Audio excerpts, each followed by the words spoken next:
Magandang umaga mga bata! Magandang umaga po, teacher. Ngayon class, hahatiin ko kayo sa dalawang grupo. Magpapalitan ng pagsagot ang bawat miyembro ng grupo. Magpapakita ako ng mga flashcards at kailangan yung tukuyin kung anong uri ng panlapi ang ginagamit. 3 go. Number 1. Okay. Number 2. Number 3. 4.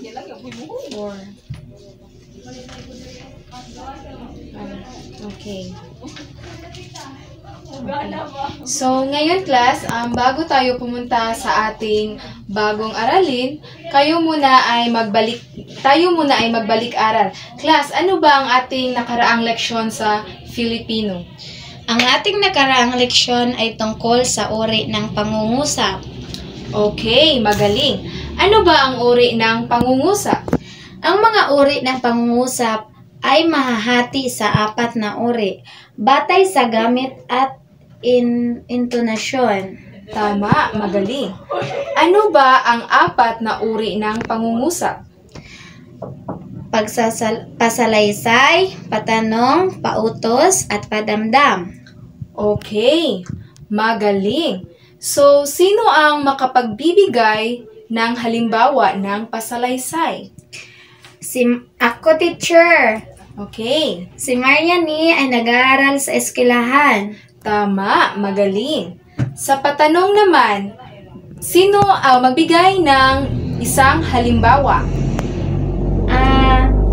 Kumain ka na ba? Magaling. Sa pautos, magbigay ng isang halimbawa. Pakisara ang pinto po, teacher. Magaling. Sa padamdam naman, magbigay ng isang halimbawa. Naks, ang sakit ng tiyan ko. Tama. So class, meron ba kayong takdang aralin? Meron po, teacher. Okay. Kung ganon, pakikuha ng iyong kwaderno sa takdang aralin at ating wawastuhin at magpalitan ng iyong kwaderno sa iyong kaklase. So, ang panuto natin ay magbigay ng tigda-2 halimbawa ng mga uri ng pangungusap.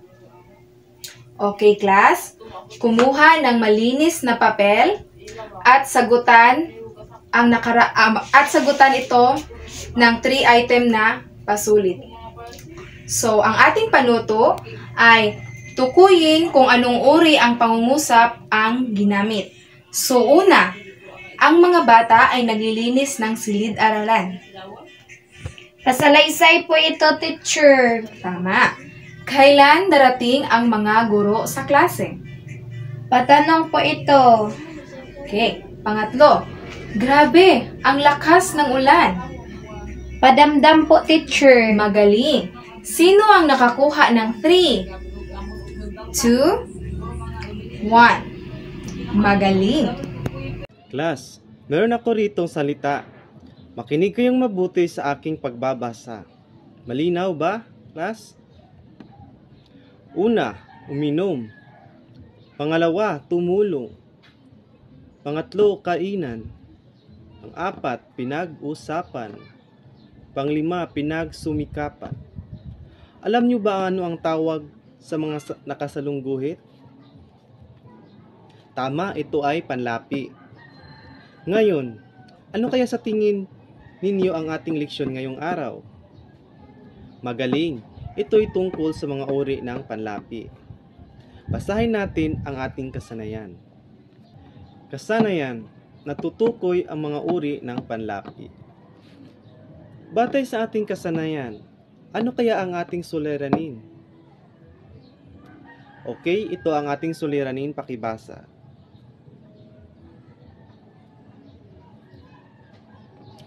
Ano-ano ang uri ng mga panlapi? Ngayon, basahin ulit natin ang mga salitang ating binasa kanina. Uminom, tumulong, kainan, pinag-usapan, pinagsumikapan. Ano kaya uri ng mga panlapi ang mga nakasalungguhit? Ito'y tatatalakayin naman ni Teacher Kim. Okay, class. Sa unang salita, anong panlapi ang ginamit? Okay, magaling. Ano ang unlapi? Okay, magaling. Sino ang makapagbibigay ng halimbawa ng panlapi? Okay, magaling. Sa pangalawang salita, anong panlapi ang ginamit? Okay, magaling. Ano ang gitlapi?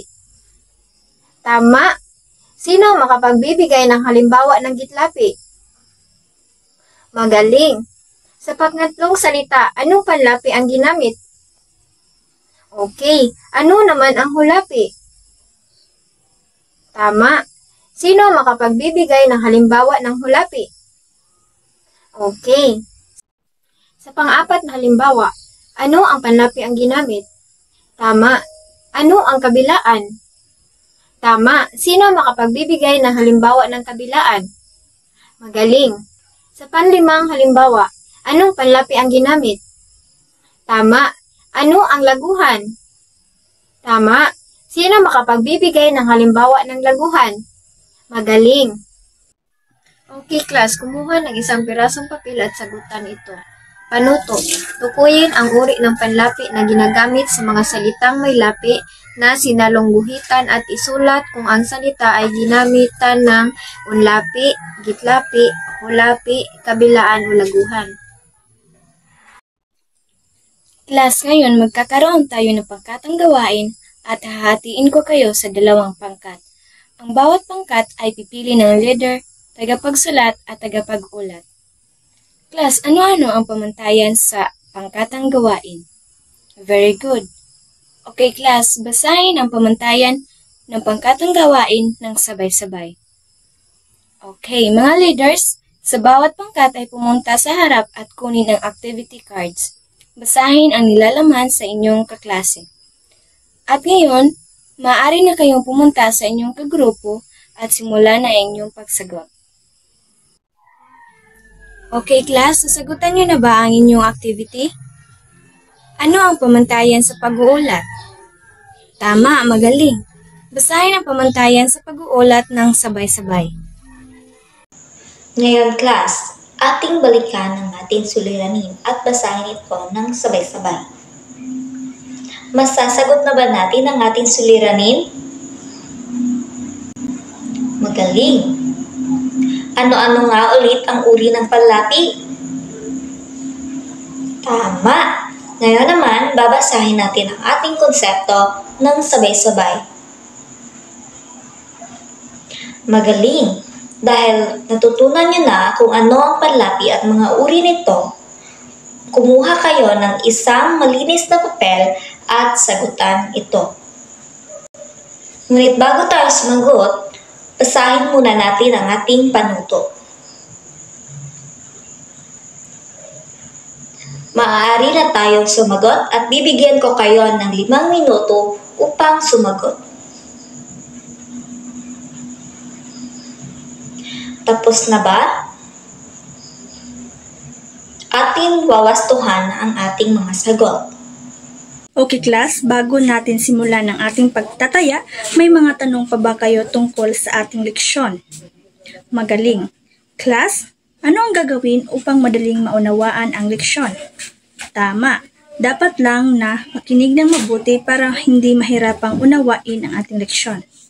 Ngunit bago tayo magsimula sa ating pagtataya, ay basahin muna natin ng sabay-sabay ang panuto. Okay, naunawaan ba ang ating panuto? Kung ganon, ay maaari na kayong magsimula at bibigyan ko lamang kayo ng 2 minuto para sagutan ang mga sumusunod. Okay, tapos nyo na bang sagutan mga bata? Okay, so ngayon ay markahan na natin ang inyong mga sagot. Okay, sino ang nakakuha ng 5 puntos, 4 na puntos, 3, 2 at 1? Okay, magaling. Okay class, maaari nyo bang kunin ang inyong mga kwaderno at isulat ang inyong takdang aralin? Okay class, kung tapos na kayong magsulat ay pwede nyo nang itago ang inyong mga kwaderno at yun lamang po. Maraming salamat.